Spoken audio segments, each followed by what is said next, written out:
ago. Our social was a very good Yeah. club. If you don't go to our social, go to our social. It's a very good club. Still standing for all these freaking years. Anyway, one of his main inspirations was his sister, Baldelomar, and who was a famous band leader and a musician herself. Cap Calloway, this is your Black History Minutes. Now I'm gonna tack on to that because I know we got about 7 minutes before we got to go to break. The movie called The Blues Brothers, Cab Calloway was supposed to be the stepfather who raised Jake and Elwood Blues at an orphanage where they were trying to raise money for these nuns before they closed the orphanage. And they said they was on a mission from God. This is the one with Jim Belushi and Dan Aykroyd before Dan Aykroyd gained all that weight. I don't know how he gained all that weight. He started to get a little bit chubby on Ghostbusters. So I guess it's hereditary. Some still with the question. That too, when you don't know where your next meal coming from, you get into that. Just what you call starving artists. They don't have that term, starving artist, anymore. Now everybody has a contract, a union, or they just don't make it. But when they finally got the tour, John Candy was in it also. He died from drug overdose. A lot of good actors were in it. Captain Fuller from that show, 21 Jump Street, was in it. The guy from Last Bend was in it. A lot of good.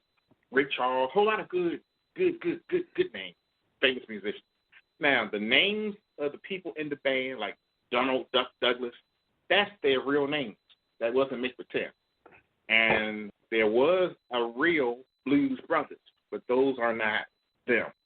These were the actors portraying the real Blues Brothers. And the movie is still one of those rewatchables. I can watch it over and over and over again. Cab Calloway got up there and did one of my favorites, where he put on the white coattails and he did the Minnie the Moocher. Here's the story about the Millie the Moocher, and it was great. I can listen to that over and over again. And what made the song, the lyrics and the story of Millie the Moocher is not the important. It's the alliteration, it is the cadence, and it's the repetition that made the song what it has to be. And what made Baltimore on the map when it came to jazz, I like to call Baltimore the melting pot of jazz, because this is where, like I say again, Baltimore was segregated 1989. Even though segregation was over, all this stuff about racism and blacks and whites, Baltimore is new to white people and black people working together. So the friction of Donald Trump talking about I'm helping black people went a certain way, because we still have sundown towns in this state. We still have the Klan in this state, and we still have racism. Prominent racism, not prejudice, prominent racism. And when I say prominent racism, I'm talking about white supremacist clubs that say members only on the front. That doesn't mean I can sign up for a membership. It's against the law to say whites only. So they changed the word to members only. Right at the top of Frederick Avenue in Catonsville, there's a pool called I'm sorry, I can't tell you the name of the pool. But if you know what I'm talking about, you know what I'm talking about. There's only one pool on Frederick Avenue. And to the left, there's a sign that says members only. Nobody who looks like me has ever gotten to that pool. And I believe if somebody like me ever got to the pool, you'll never get out. And that's very close. That's the first county adjacent to Baltimore City. It's like neck and neck. You step over the traffic light, you're in the county. You step over the other side of the traffic light, you're in the city. So, yeah. And I love Cab Calloway, alliteration. Howdy, howdy, howdy, howdy, howdy, howdy. Scooby boop, it's all that The alliterations, that's what made it classic. And like I said, when I came to Baltimore, it was still segregated, 70s and 80s. It was starting to die down. To this day, a black police officer cannot join the Fraternal Order of Police Union. The black police officer has to join the Vanguard Police Union, because that's for blacks. The FOP is a whites-only organization. If any black man tells you, oh, I'm a member of the FOP, he's a liar, or he's got a white wife who vouched for him. Those are only two ways a blackface is going to get into the FOP. Even when they have a death, like the death of Detective Shooter, you didn't hear anything from the FOP about the black detective who got killed. Who spoke? Black officers of Vanguard. People say, who's that? What's that? Because it's not a very known thing. Now, those who have lived here know about the Vanguard. I remember like it was yesterday, downtown where Johns Hopkins has took over Charles Street, black people could not go beyond Charles Street. That was whites only. On the right-hand side was a store called Epstein, a Jewish store. To go into the Epstein, and on the right side of the street was Hechtkamp, Hecht, another G. Jews were very powerful and still very powerful in the city of Baltimore. They can break laws and don't go to jail. Anyway, you had to go in the back door to shop. Could not enter through the front door, but they would take your money and they were civil. Could not use the toilet unless you had a dime to put into the slot to turn the handle, like you get candy out the candy machine. Put the dime in there to turn the handle so you can go to the register. If out of order, you said, "Ma'am, can you let me in? The mechanism doesn't work." He or she may tell you, "Well, go in the alley." But if a white person says, "I can't get in," okay, ma'am, I have a key. They'll let them in. And I always ask my grandmother, I said, well, if a store won't let us come in the front door, why would you still give them your money? Shut up! So, that's the response to a lot of things in my childhood was shut up. Because that sometimes, depending on where you were, the talk was illegal. So when I saw judges like Judge Joe Brown, Judge John Mathis, I was excited because in my childhood, the only black judge we ever knew was Thurgood Marshall and Clarence Mitchell. There were no black judges in the courthouse. Even in movies, there are no black judges in courthouse. In the military, there were no black judges in the military. They were all whites. They all court masters, and it was it. As black people started doing the law and excelling in the law, then they had black judges. I got a ticket all the way in Snow Hill, which looks like Mayberry, and I said, oh, Lord, they're going to give me 4 or 5 points to go in this town of Mayberry, which looked just like Mayberry. Every white face this, white face that. Brought my mother with me, just in case I went to jail, she could drive the car back. I saw a black judge. I said, what? A black judge? And he had a white man's name, Andrew Langston, Esquire. I said, oh, Andrew Langston. So I thought he might be black, like Langston Hughes, but Langston was his last name. So I figured, oh, no. And it was a black man. And I was proud of him.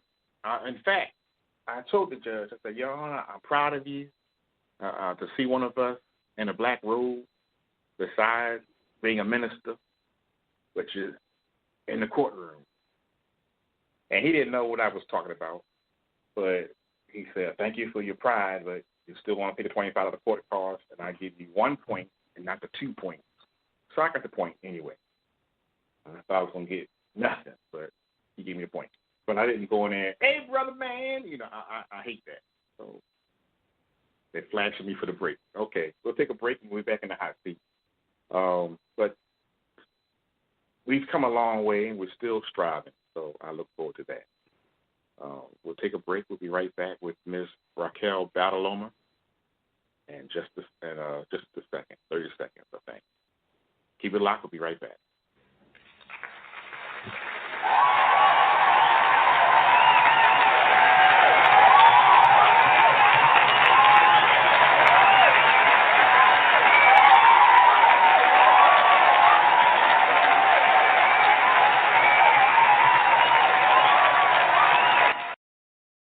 Hi, Tom Bodette. Of all the things invented in 1962, some have faded away, like cassette tapes, and others are still very much with us, like lava lamps and Motel 6.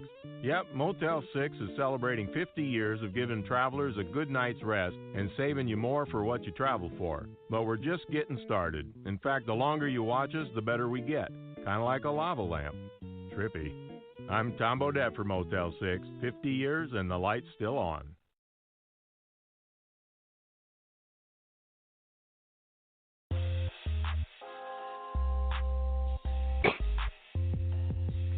Hello, everybody. Welcome to Baltimore's Talking Live. Your host, Dr. Q, co-host is me, Mean Gene Aaron Green.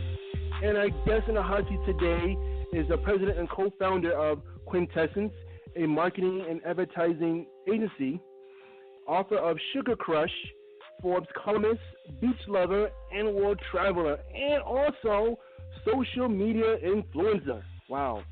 She will talk about this and more with us. Today's guest in the hot seat is Raquel Baldelomar. Welcome, Ms. Baldelomar, to Baltimore Talking Live. Thank you so much for having me. I'm really glad to be here. I'm glad to have you here. Tell us about your journey to where you are now. I'm very excited about this. You did a lot. I have, yes. Well, I first of all was born in Bolivia. Bolivia, for those of you who don't know, is in South America. It is, even though it's a third world country, it is a gorgeous country, and it's given me a lot of perspective as a young immigrant, as many things. So I lived there for 10 years. I then moved to Texas, where I lived in Texas for 12 years. I went to UT Austin, and I founded an advertising agency 16 years ago. Then that led me to come to Los Angeles, where I, over the years, I wrote a book called Sugar Crush, talking about what, with a co-author talking about what sugar does to your body's nerves. That led me to write content for several publications, Forbes, CNN, on work-life balance, a lot of executive health topics. And I also became kind of like, a social media influencer, talking about how to balance all of that and run a company, how to be feminine and playful and fun, and also be a boss woman. So it's been a really fun journey over the years. Yeah, yes, indeed. Talk about your book, Sugar Crush. How you came up with the name of it, and what was your inspiration with Sugar Crush? Because, sugar is in everything. You can't get away with it. It's like that, and sodium is in everything. You can't get away from it. What established you the road about this? So I worked with, for many years, with a client, renowned peripheral nerve surgeon. His name was Dr. Richard Jacoby, and he was this brilliant scientist who shared with me his clinical studies showing what sugar does to your body's nerves. And he, as a peripheral nerve surgeon, he saw how sugar creates inflammation. And he worked with a lot of diabetic patients who had a lot of inflammation on their nerves, and it was directly correlated to sugar. My personal interest in it came from the fact that both of my grandparents suffered from type 2 diabetes, and they, so I knew that this was hereditary. I knew that I was likely to get diabetes if I didn't do something to fix that. So I saw his studies, and I helped him write a book to consumers to take all his clinical studies and actually make it palatable for consumers, so that anybody who don't have medical degrees or understand medical jargon, they could try to understand just how sugar, what it does to your body. And I think the practical